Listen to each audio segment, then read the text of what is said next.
when you're around entrepreneurs, you get excited by them. I think that's why things like Techstars are so successful, is because these big companies, they want that energy.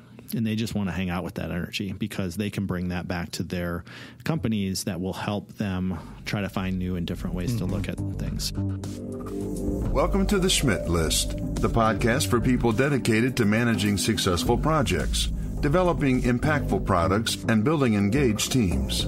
And now, here's your host, Kurt Schmidt.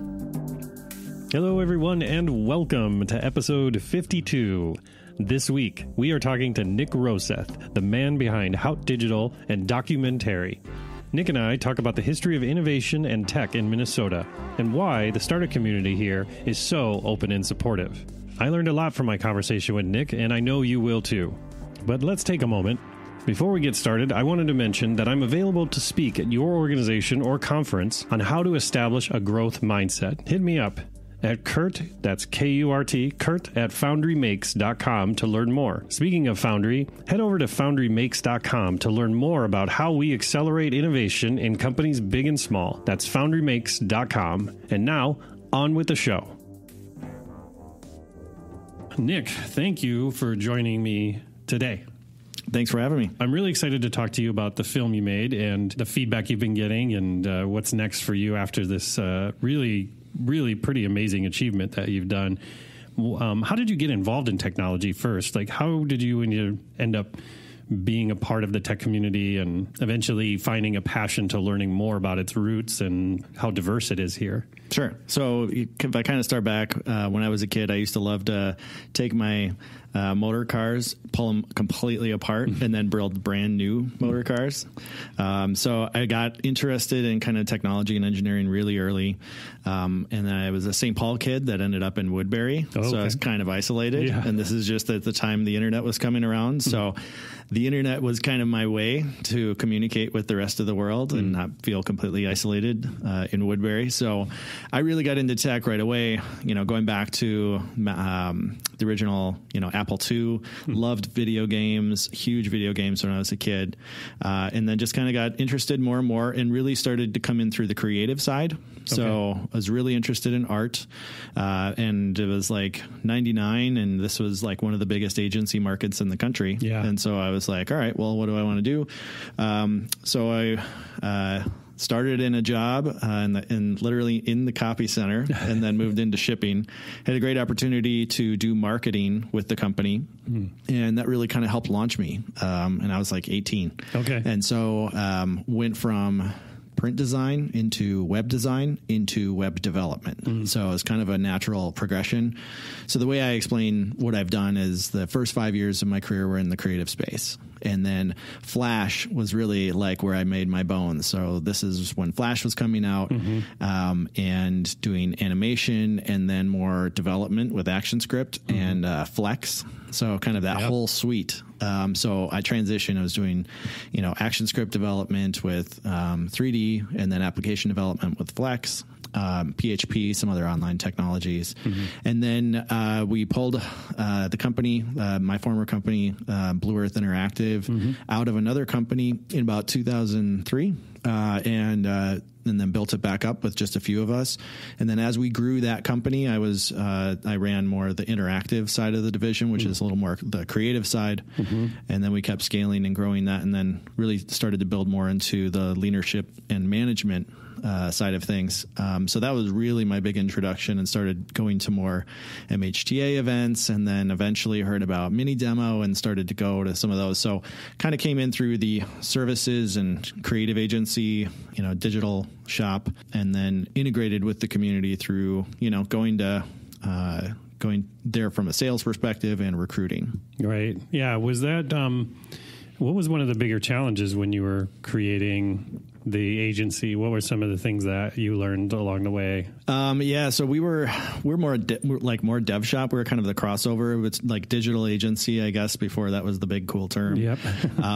And just like all of the other digital agencies, there's a lot of noise. And it was when our creative agencies started to do digital, but not really. Yeah, right. Exactly. And so we would come in and help them do some more of that digital stuff. So we were never really front and center with clients, right? The end client was always the client of our client. So trying to make a name for yourself, Nerdery obviously did a fantastic job in this market to really capture that agency space. So they grew like incredibly, and they did really, awesome things, but it was also difficult to compete with them as they were building their resources and their brand in the market. We were in St. Paul, so it's also another smaller community. So I think just trying to get visibility and traction with being a independent agency that works with agencies, but also and customers. So a little bit of dilution there in terms of the brand. I think that's common for a lot of agencies trying to just make a splash, right? Yep. Differentiate, make a splash. And we're a creative community. I mean, like I said, I think when I was looking back in 99, we were like the number 3 agency market in the country, behind I believe New York and Chicago or something. And so this town has deep roots in creative and engineering and technology. And so that was also part of where, I started to appreciate that really young. And then that interest and that drive is part of what kind of drove me towards more and more interest going, somebody should probably tell the world about what we've got here. And so that kind of was some of the foundation of what led to the movie. It's a really interesting, like you said, the community around agencies, advertising agencies, because we've got a lot of blue chip ones here, pretty sizable, large ones. But as we've seen over the last 10 years, most of them are getting bought up by conglomerates and just added to portfolios, right? Well, you have so many of these big Fortune 500 companies that were started here, and there was a lot of direct to consumer stuff. I mean, we're a huge B2B town as well, but you have a lot of, the General Mills of the world, they needed ways to communicate their products and what they were doing to the rest of the world. So we had an agency community that just started kind of building. And so we have a lot of that talent here. And so over time, the agency model has definitely shifted, but it's a really good town from a services perspective to find people to help you craft your story and tell the world about what it is that you're doing. Yeah. I mean, we've had design here as a huge part of our community for a long time. I remember one of the first design colleges was here, the one that we used to have the thing where it's like, draw this turtle and you send send it in. Yeah. That was here, that was like in the 70s and 80s. Yeah. I mean, you go back to things like MEC, right? The Minnesota Educational Computing Consortium. And so that's part of the big narrative here is that, the really cool thing is you look back at, the creative tools were some of the things that were coming out of MEC, such as I remember in 6th grade working with the turtle, and you had to program the turtle to walk across the screen or whatever so that you could build stuff with Legos and a lot of really creative components of that. But Apple was coming out and distributing to education institutions across the country. And MEC was right there alongside them to distribute the software that those computers were running. So there's definitely a tie to us and Apple computing in that sense. Oh, huge. In that factor that we were creating the content that was being consumed, because without that awesome content, they may not have been that successful. One of my first computers was an Apple II, and it was a Honeywell Apple II. Oh, nice. It was all, it's still all the same thing, but it was dark brown or whatever, and had like the Honeywell logo on it or something. It was like, it was built for Honeywell, right? And that was pretty cool. I wish I would have been able to hang on to that. At Apple II, I used to love I love fraction munchers. Sure, yeah. Like some of the, number munchers, fraction munchers. It's so cool that that's got a Minnesota connection, to go back and go, oh, wow, I didn't realize that was made by a Minnesota company. No, and when I was at the Nerdery, one of the resource managers there was somebody who worked on Oregon Trail on the original one. Nice. So would always tell stories about them creating that, you know. And so, let's just jump right into it because, the movie you made is really focused on, has a lot of that information. It's robust in the amount of, history that people didn't even know was, in Minnesota.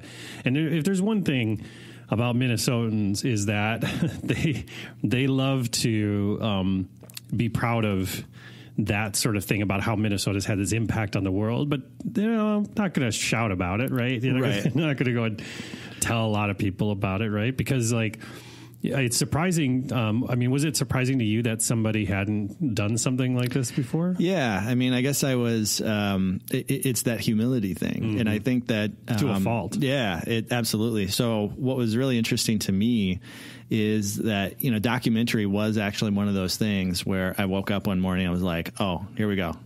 And, and it was because I had been to a couple of events. Mm-hmm. And so one of them was Minibar. And I remember Carson Kipfer and Eric Dayton and somebody else was kind of doing a brand. What's the brand of Minnesota Tech? Okay. In the auditorium at Best Buy Minibar, and like there was a Minneapolis sound, but of tech, right? So they were kind of debating this, and there was a really vibrant discussion in the auditorium. And I just remember somebody saying, we build really cool stuff. We're focused on building really cool stuff. We just don't talk about it. And so then I kind of went home that night, and these ideas were kind of clashing around in my head. And then I was like, well, this is a really cool story. So the kind of the gap in the market was that, there's Tech.mn, which is reporting news and what's happening with startups, but nobody's kind of doing a longer narrative on how we got here and what's happening right now. The storytelling is missing, right? Yeah, the story component. Like the reporting is there because we have Twitter and we had Tech.mn and we have Ping now, right? And so there's a lot of reporting, but it's that storytelling. I think that's what you're getting at, right? Yeah. So it's all about to me, it's all about the story. And the crazy thing is, it's one of those things that got started with an idea, and then I went to some friends and I bounced it off of them. And then I went to some more friends and I bounced it off of them. And everybody kept saying, you got to do this, and kept pushing me forward. And so I got a lot of really cool ideas along the way. So it very much was a community effort right off the bat. Sure. Right? I would not have been able to do this by myself. It was everybody participating and saying, you should talk to so-and-so, and this person can help you with money. And it was just this big thing. But I love history. I'm generally a history buff, so I love history. So I was really kind of blending a few of my passions. It was looking at things from the perspective of a historical and what's happening now. And so I think part of what I was, the objective was to show the energy that's here now has happened here before, right? And this is like going back to really one of the epicenters of birth of technology here in Minnesota. And so as I got down the track further and further with that narrative, it just was amazing to learn all of the stuff that was created here. And so at the same time, I'm going to mini demo and I'm seeing all these folks get up and present, and the community seems to be growing and engaging more and more. Then it was such a parallel between, let's go back to the 60s and see how technology was built in the U.S., including, Minnesota, St. Paul particularly. And then let's see what's happening now. And so the arc of the film really is, let's go, first off, we're not flyover territory. We're actually responsible for a lot of stuff that this world has seen. And let's go back to kind of where a lot of this stuff started. And then let's fast forward into what's happening now, the activity. So it was really just, for me, it was this amazing journey, huge learning experience. And I got to meet amazing people along the way who are really smart and share those same passions for this idea that we're looked on as this flyover or underdogs. And then we have to remind them that, that Amazon technology was actually started here in Minnesota, 40 years before Amazon. Yeah. And so I do like that part of the film where you kind of first attack the stereotypes and the misconceptions, right? The things that just people assume, right? Absolutely. It's kind of an attitude thing. So it was so cool to get DocuMNtary on board with allowing us to use the music, and then Dessa for narrating, because it was really a little bit of this attitude, it's not just cold here. We actually have a lot of really cool things happening here. And if you go back to, if you want to look at numbers, or if you want to look at what's happened out of this community, it's really quite impressive, even though we don't talk about it much. Yeah. So really the part of the purpose is, a story needs some sort of, not a villain per se, but it needs some sort of conflict. Yeah. And so the conflict, as I was going through, how do I make a story? Look at things like Hero's Journey and all these other different types of narratives. Conflict in this case was that I'm dispelling the myth that we're flyover territory. Mm-hmm. And so I did want to make sure I brought some attitude to that because, we have every right to be proud of what we're doing, and probably talk a little bit more about it because at a certain point it does become a hindrance for continuing to build on what we have. Yeah. We need more resources. We need more attention. Yeah. I mean, there's a lot of things that we kind of need along the road, and we have to kind of, show what we've done. So when you were putting together the film, what were some of the things that really surprised you, that stuck out, like that you learned along the way? What were some of the things that we were like, oh, wow? I think some of the things were built here, like going back to the World War II stuff was just amazing.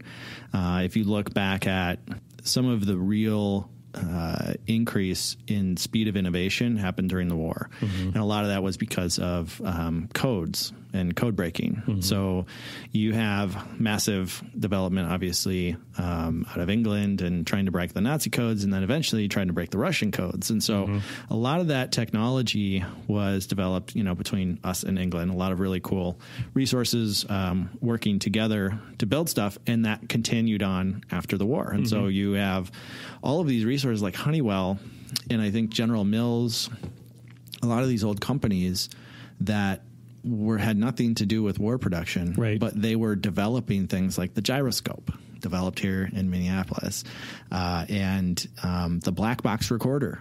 It was either Honeywell or General Mills that developed that. And to go, wait a second, that's a food company. Yeah. But they were developing these really early innovations because the wartime efforts. And so the really interesting with this how one group of ecosystem components can help shape and develop a brand new ecosystem.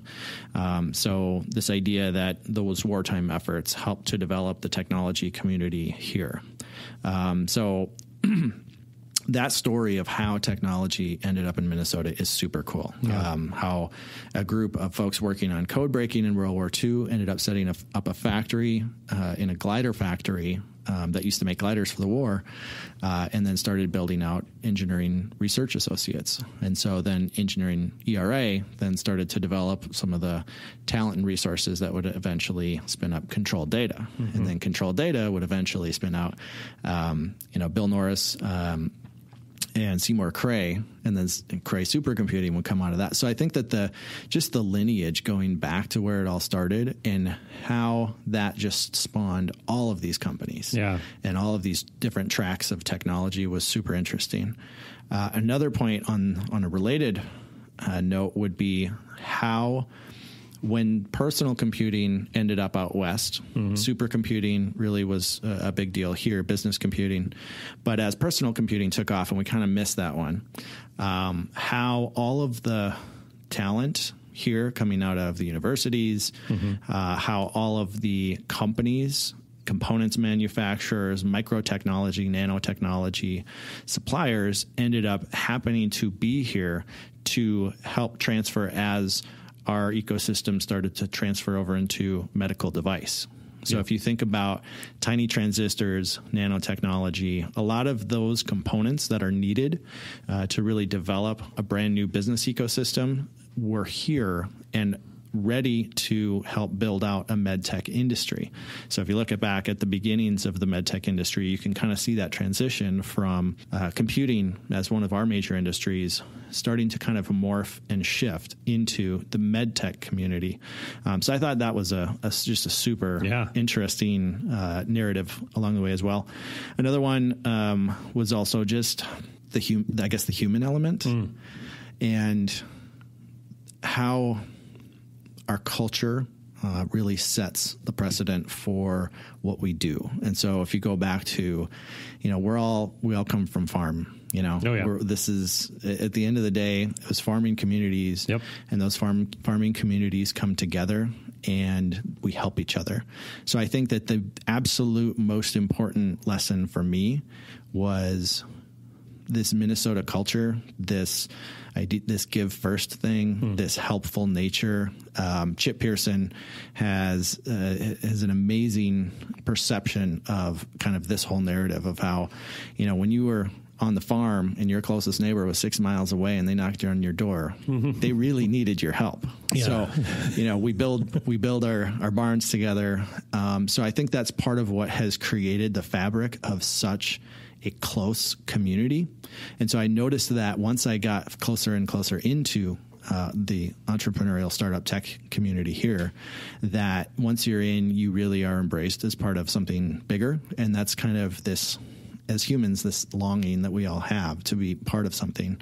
And so I think it's just a unique Minnesota culture and trait. And that once you're in that, you never want to leave it. Yeah. So for me, the most important component to come out of the film was to understand that the people here are just different. We are wired to help each other, and I think that's a critical component of building a strong ecosystem, and it's why we have been able to build big, tall towers. It's why we've been able to build massive technology community earlier on. It's why we're building another really awesome entrepreneurial ecosystem now, and I'm really excited about what it is that we can all build together. Where do you see next? What has that experience taught you about what's next for the startup community in the Twin Cities in Minnesota?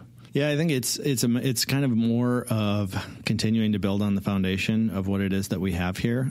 We have some really amazing people that have built up some really awesome companies, and I think that engine is now moving forward. And whether we're talking about the Jamfs or the Sport Engines or some of these companies who have been able to continue to grow those businesses, that those people that founded those companies, they're active in the community. And they are, again, based off of that kind of give first mentality, they are going to continue to help grow this community. Yeah. And so help grow in terms of spreading the contagion that is entrepreneurship and spreading the education of what it takes to actually be successful, which is not just the tools to be able to achieve some of those things, but kind of more of the grit, some of the things that you have to go through, right? The part of our challenge here in Minnesota is we have tall towers, so we have risk aversion, right? Which is, why would I have this awesome life. Why would I risk any of that? And I think that I have so much respect for entrepreneurship because they do risk so much. They work so hard. And I think that contagion will continue to spread. So in the latest film, documentary Farm to Fork, in episode 3, that's a big focus for the film, is to really talk about the idea of entrepreneurship as a contagion, and that when you're around entrepreneurs, you get excited by them. I think that's why things like Techstars are so successful, is because these big companies, they want that energy. And they just want to hang out with that energy because they can bring that back to their companies that will help them try to find new and different ways to look at things. So I think our entrepreneurial ecosystem will continue to grow. I think that entrepreneurial contagion will continue to spread. And I would hope to see more collaboration across these big companies and these startups to actually be able to make things happen, get things done, between the drive, energy, and necessity that these startups bring to the table and the resources and reach that these big companies have. I think that like the Techstars retail program and the Farm to Fork program are both great opportunities for us to figure out ways to get innovation and scale to work together more. That's great advice. If I'm somebody who's interested in the startup scene, and maybe I've got a few ideas, but I'm kind of nervous, I don't know if I should pull the trigger or not, or whatever, what would be your advice for me to learn more about the startup scene and maybe dip my toe in a bit to see if maybe that entrepreneurship that Nick is talking about is right for me? Sure. Yeah. So great way. Well, first and foremost, go DocuMNtary.com. check out the film, because what the purpose of that was to create awareness of what is here. Right. So if you're in a big tower, you might not have any idea that any of this stuff exists, because it is, it still is not a widely publicized thing. We don't have enough media covering all of the great stuff that's happening. So documentary was made to be both a really cool journey and a story, as well as exposure to the community. So we go through some of the groups in town that are helping to build that ecosystem. So, you got online resources to go check out for learning about some of the startups that are happening right now. You've got Mini Demo, like the folks at MiniStar have set up this wonderful hub of the technology and startup ecosystem. You've got Beta, which is another great opportunity that works events and works with startups to help them give them some of the tools so that they can be successful. So you have all of these different events, and the biggest suggestion would be get awareness of what those events are. We just had basically the most amazing time in Startup Week. So Twin Cities Startup Week is the way to really jump into the deep end of the pool. Sign up for 10 events, and you will be plugged into the community. Yeah. Come. It's like drinking from a fire hose. Exactly, it's a fire hose, and so that would be the best way to plug in, see what's going on out there, start to identify some of the folks, and then because of our give first mentality, this, with the helpful nature is like, even though these people are out building businesses, they will take a coffee with you. Mm-hmm. They will connect with you and try to help you flesh through some ideas or give you some ideas on how you might want to get started. And there are also, companies out there and people out there who will sit down, have coffee with you, talk through your idea and say, here's what you need to do to take your idea from idea into reality. Mm-hmm. And there are a series of, different steps. That's a little bit of what you guys do. There's a little bit of what some other companies in town are doing. And it's somewhat what I'm going to be working on as well here is to help people with ideas and startups start to figure out ways to be super efficient, to really validate products and ideas and see if there's a market out there, right? You got to get that product market fit as quickly as you can. Yeah. And so just by plugging into and getting some of that energy, it will inspire you to reach out, make some of these connections and see if it might be a path for you. That's great advice. So Nick, if I'm interested in learning more about the filming, what's the plan? I mean, are you going to continually add chapters to this? What's kind of your dream with the overall story? Yeah. The one thing I'll say is making films is a lot of work. Yeah, it's funny that is that way. It's strange how that happens. Yeah, I mean, I'm surprised that, more people don't do. Yeah. Yeah. So for me, it was, we did Kickstarter. We raised some money that way. Target came in as a great sponsor. We had some really good partners and sponsors early on. We ended up interviewing 60 people, which was just absolutely stupid. That was crazy.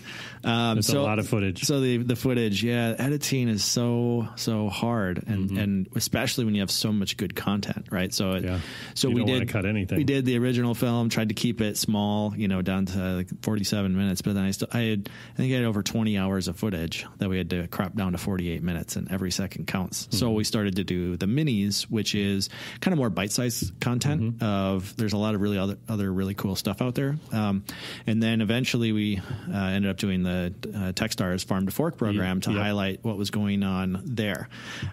So right now we just filmed that one and just released it into the wild. So I'm still probably have to go through some PTSD to figure out what's going to be next. But in any event, I want to continue to support this idea of that we have this awesome community and to help others find inspiration for maybe doing their own thing or to help them in their business in some form or another. So I would say, that there's definitely the possibility of continuing on with some other type of stories or narratives about what's happening in this community, because there are so many good stories here. And so much is happening all at once every day, right? Yeah. Seth Levine from Foundry Group, who was at McAllister here, is a big proponent of the area. So he's out of Boulder, Colorado, and that market in terms of startups is like one of the biggest things in the Midwest for sure. And he said the rate at which you guys are climbing that 20-year arc is faster than anything I've ever seen. So him saying that it just emboldens this idea that we are really building something special here. And all of those stories connected are a really cool story arc, but there's so many just individual stories inside of all of those, of building cool companies, or some of the struggle that you have to go through to get through to the finish line, or at least to being successful. So I think that there's a lot of cool stories, and I will hopefully be part of them in some form or another as we go on.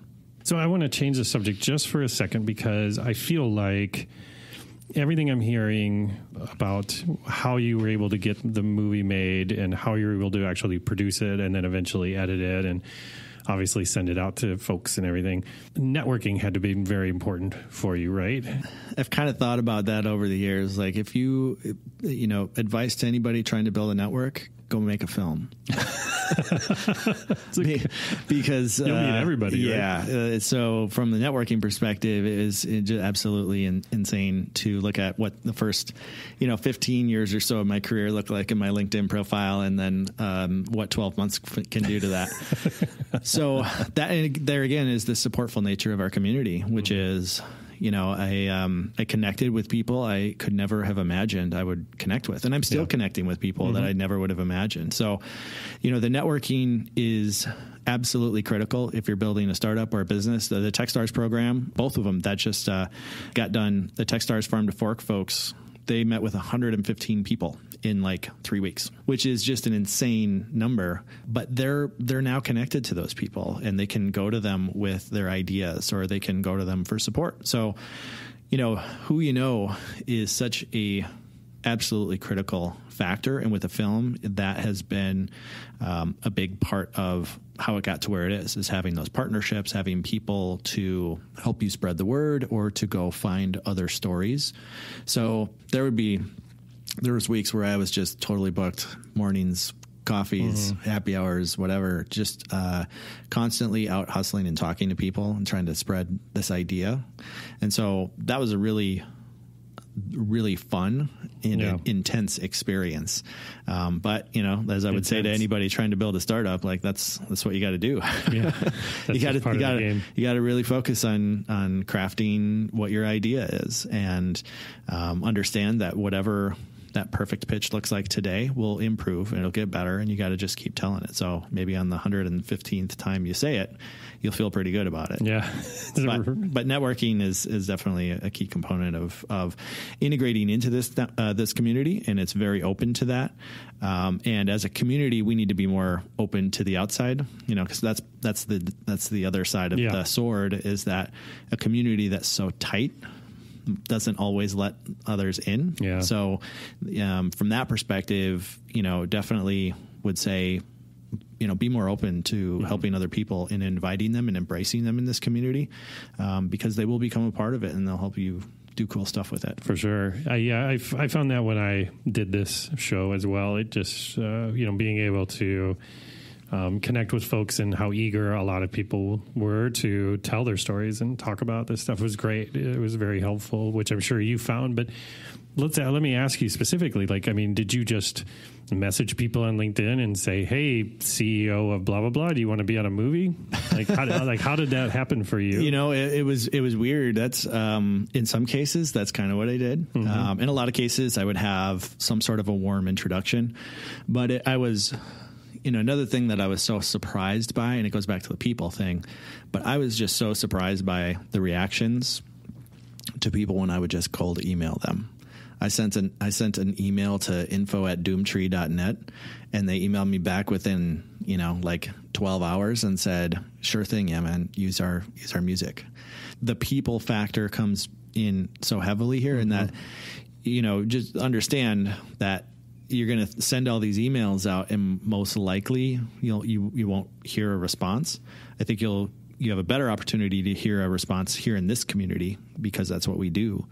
But also I think that people just got behind this idea that we're not flyover, right? We're not the underdog. We've done so much. And I think everybody I talked to, they were either eager to learn more about that story, or they were excited to talk about things from their perspective. A lot of these folks do remember controlled data, and they do look at it and go, yeah, all these big companies on the West Coast, but a lot of it started here. So I think people were just so excited to be part of a narrative and part of helping to tell that story, that people were very, very happy to have those conversations and very open. It's very cool. I just got to say, I always have loved that name, controlled data. like control data.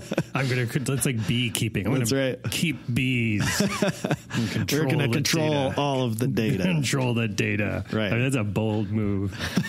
Let's talk about Nick and what's next for Nick. So I know you've before we started recording, you mentioned you've got a number of avenues going on. So what's next for Nick? What like you mentioned, you're going to possibly do some more films, right? Yeah, we'll see what happens down the road with story. I'm more focused on doing some consulting right now under HOUT Digital, and so our focus there is product, story, and process. So helping some of these startups, as I mentioned earlier, if somebody has an idea, just to kind of flesh out that idea and just set up the framework of how do you even go from point A, to point E. Yeah. There's so many steps along the way. And having done product iteration, customer user experience, development and design for 20 years is an area that I just have a lot of interest in, and helping the people to sit down in a room with a whiteboard and figure it out. So focusing on product design and development, and then ultimately, what's your story? What's your brand? How are you going to communicate that? And how are you going to communicate it at a human emotional level? So kind of the tagline for HOUT Digital is creating human experience for digital products. Yeah. So trying to bring that humanity back to technology. I think that's really important, because I think even though some of the people that are non-technical co-founders of a company or things like that, they are very interested in the story and that, but once the tech hits, they immediately get sucked into it and get overwhelmed by it and start to forget that narrative. Yeah. That's so important, right? And it's there's an incentive bias there where your incentive is to create a cool product, and the technology, the ones and the zeros, they just consume you, and it's rightfully so, because there's just technical stuff in there, a lot to learn. But you get disconnected from the end customer, and I think that for startups, everything centers around that customer, because you have to find a way to survive, to make it to tomorrow, and you can't have churn. You can't have customers walking away. You can't have bad experience. You need to find ways to engage with people at that human emotional level, to either understand who your brand is and what you're doing, or why they're going to stick around. Customer service, like what's the full end-to-end product experience look like, and the story, right? So like you might have an awesome technology product, but at the end of the day, a lot of startups fail because they just can't articulate the value. They can't articulate why this is important. So doing that on scale is great with statistics and all that fun stuff. But to me, narrative is about creating a direct connection with a customer that has actually helped improve their life in some form or another. And that individual story can be more impactful than the bigger statistics. Sure. That's great. Makes a lot of sense. So if I want to find out more about Nick, I want to find out more about the film, I want to find out more about his consulting services, give me the rundown. What's the catalog of where I should go? A lot of URLs. So DocuMNtary.com. So documentary without the E.com. You can see the full length film on there. It's also cut up into small bite-sized chunks. And then there you will also find the documentary Techstars Farm to Fork program. So we just released that in 3 episodes. HOUT Digital, HOUT Digital.com is where you can see things on the consulting front. Find me on Twitter at DocuMNtary, again, at Nick Roseth, and at HOUT Digital. Great. Cool. Well, thank you so much for joining me today, Nick. First of all, I'm really proud of the work that you've done telling the story about Minnesota Tech. It's really a love story to Minnesota Tech. It's great. It's a great film. I suggest to anybody who works in design and technology, it's a must watch. Thank you. Appreciate that. See it. So I will have links to all those things on my site when this is published as well. But yeah, Nick, congratulations on all the success, and looking forward to hearing more from you in the future. So thanks for joining me today. Awesome. Thanks for having me on. Appreciate it. Thank you for listening to The Schmidt List. If you want to learn more about how Foundry accelerates innovation, check out foundrymakes.com. And if you'd like me to speak about establishing a growth mindset at your conference or with your team, drop me a note at kurt@foundrymakes.com. Oh, and the next time you're on the internet, head to iTunes and leave the show a review. If you enjoyed this episode, please share it with a friend, because sharing is caring. I truly appreciate you taking the time to listen to the show, and I hope you have a fantastic week.